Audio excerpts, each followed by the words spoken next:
Can I propose to take questions 1 to 3 together?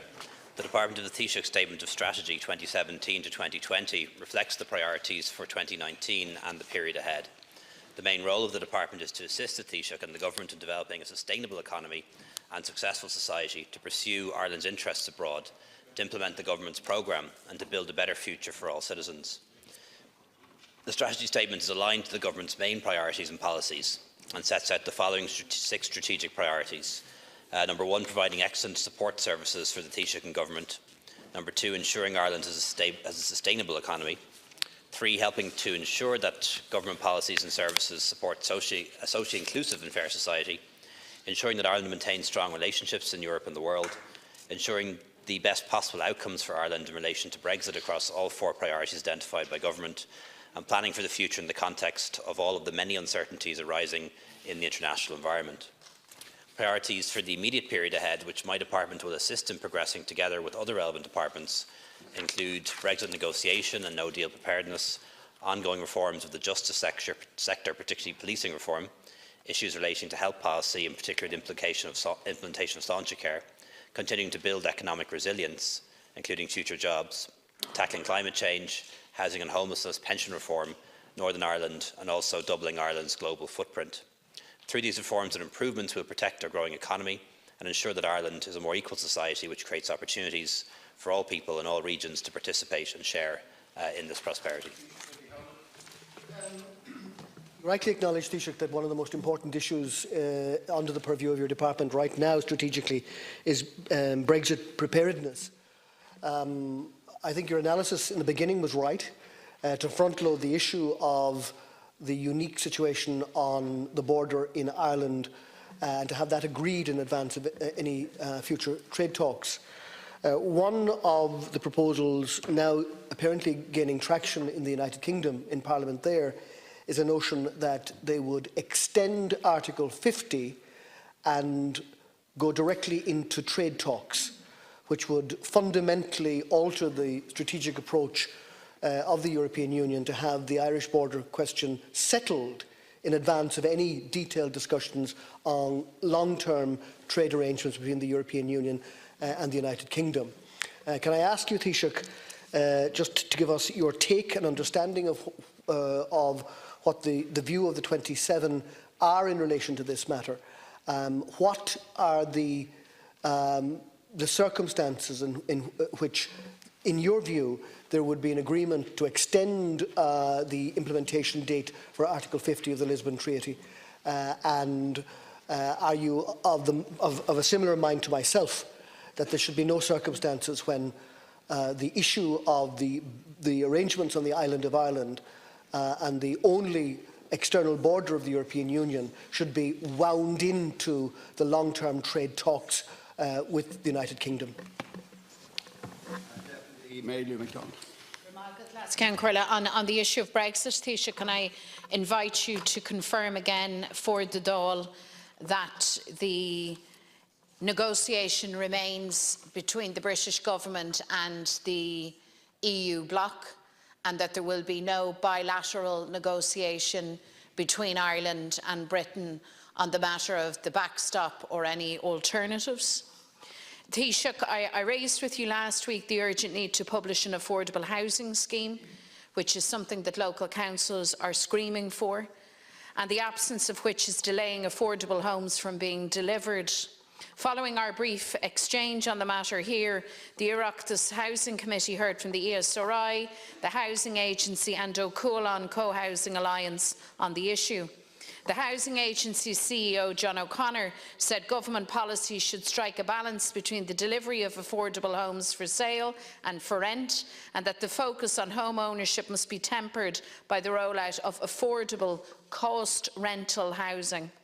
The CEO of Ó Cualann, Hugh Brennan, stated that his housing association has the capacity to deliver much more affordable homes for purchase, and that it's actively looking at sites where they can deliver such housing. So I believe it's vital, and I think it ought to be a priority of yours in government, to stop now dragging your heels on the publication of an affordable housing scheme. Move on it. It's badly needed because affordable homes are badly needed. So can I ask you to clarify exactly when this scheme will be published? Deputy Micheál Martin. As we can see every day, the moment and the breakdown of normal relations within different strands of the peace settlement has caused deep damage, Taoiseach. Irrespective of the form of Brexit, we will need a new approach to relations with Britain, and we obviously need a new approach to North-South relations.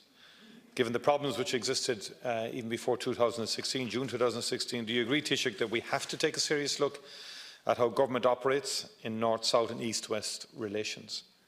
With the rapid decline in the level and quality of political leadership in these areas, do you accept that we need to ask if we are approaching them in the right way?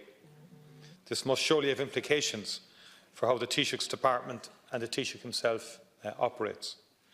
A core function of the department of the Taoiseach is to operate a system of cabinet committees. These committees are supposed to involve a much greater level of preparation and longer discussions than are possible at a full cabinet meeting. In the case of European affairs, the relevant committee used to meet regularly and involve a detailed cross-government discussion of measures before the European Council. Last week it was revealed that the Committee on Brexit and Europe hasn't met for 7 months. That means no senior officials meetings, no advanced circulation of detailed documents and no separate minutes. The Taoiseach's claim that he prefers to discuss things at full cabinet suggests that he prefers general discussions rather than getting into the level of detail which is involved and used to be involved in cabinet subcommittee meetings. Equally, it appears that the health and infrastructure cabinet committees have been sidelined on a vital issue, such as the massive overspend on the National Children's Hospital. Quite extraordinary. And that's an unfolding saga. And again, the replies to Deputy Howlin's questions today beggared belief and lacked any credibility. The implications, of course, of the overspend on that particular project has implications for other capital projects across the board, not just this year, but in future years as well. So can the Taoiseach outline how the background work, which used to happen through the Cabinet committees, now gets done? And if committees aren't dealing with the major strategic challenges, why do they exist? I mean, if the Health Committee isn't dealing with the National Children's Hospital, what is it doing? And likewise, the European Committee, if it's not meeting for 7 months, why does it exist? To deal with the respond to the supplementaries. Thanks very much. First of all, just to inform the House that Cabinet today, as is almost always the case now, dealt with Brexit as a line item. The reason why we don't have regular meetings of the Brexit subcommittee anymore is that Brexit is an issue that impacts pretty much at every government department, and pretty much every cabinet meeting every week now dedicates time to Brexit and EU affairs. Infrastructure met last week, that particular subcommittee, and the way preparation is done is memos are prepared in the normal way. Advisors meet at an advisory meeting and senior officials meet at a SOG, senior officials group to prepare it, and there is a senior officials group dealing specifically with Brexit.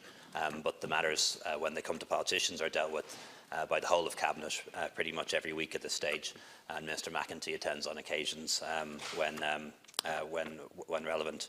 So, for example, 2 memos today at Cabinet on Brexit alone, one dealing with tax, getting into more detail on the legislative provisions on tax that will have to be in the Brexit Omnibus Bill. They particularly relate to corporation tax and VAT, and how we can maintain the existing arrangements for a period of time in the event of a no-deal Brexit until that gets clarified. So there's some time spent on that. A little bit more time spent on the transport memo on Brexit today, which related to the ports and airports, confirming that we won't need planning permission to make any of the necessary changes at Dublin Airport. It's already covered under exempted development. And when it comes to Dublin Port and Rosslare, where we now control the land that we need at those 2 ports, there's a different scenario for no deal than there is for deal. But in a no-deal scenario, we'll be able to use emergency legislation and emergency powers that the Minister of Finance has to direct the OPW to carry out certain works, and that will be in the form of parking spaces for trucks and temporary buildings and porta cabins to house officials, and that will be the no deal scenario. Obviously, if we have a deal, we'll have more time to put in place more permanent structures. That memo obviously was prepared in the normal way, seen by officials, put up on the Cabinet, discussed by advisors. So it's the same process that you would use for a Cabinet subcommittee, except it's the 20 in the room rather than 50 or 60. Tomorrow I'll visit Brussels and we'll meet with President Juncker, President Tusk, Michel Barnier, Guy Verhofstadt MEP and Commissioner Hogan, again to discuss the ongoing impasse in relation to Brexit, but also to have an opportunity to discuss no-deal planning. And people will be aware that there's a Commission delegation in Dublin at the moment discussing no-deal planning. They're going to every country. We're the 9th country they've been to so far. But that's their main reason for being here. And on Friday, I'll travel to Northern Ireland, where I'll meet with the political parties in Northern Ireland. And as I think should always be the case, that when you travel to Northern Ireland, we should listen to all of the parties and not just any one party. Certainly the major parties, the smaller ones if time allows as well, and also to speak to business and civil society, and that's what I'll be doing in relation to Brexit. However, I won't be carrying out any negotiations with any political parties in Northern Ireland because, as Deputy McDonald rightly points out, the negotiations are between the EU and the UK. While we can certainly have discussions with the UK and discussions with political parties or individual politicians, the negotiations can only happen with the EU and Ireland on one side of the table and the UK on the other, and we're in a much stronger position in that regard, and we won't be departing from that, which is not just our strategy, it's also in the EU negotiating guidelines. In relation to the various proposals that Deputy Howlin mentions that are emanating from the House of Commons, there are a myriad of proposals at this stage emanating from the House of Commons. It's hard to keep track of them all. There are no clear proposals yet from the UK government, other than a certain level of revisiting things that have already been rejected by the European Union. Specifically, Deputy Howlin asked about extending Article 50. Obviously, for Article 50 to be extended, the United Kingdom would have to request that. They have not yet. The Prime Minister has indicated that she doesn't intend to do that. But as we've said on a number of occasions now, that if Article 50 were extended, it would have to be extended for a particular purpose, and that purpose would need to be agreed.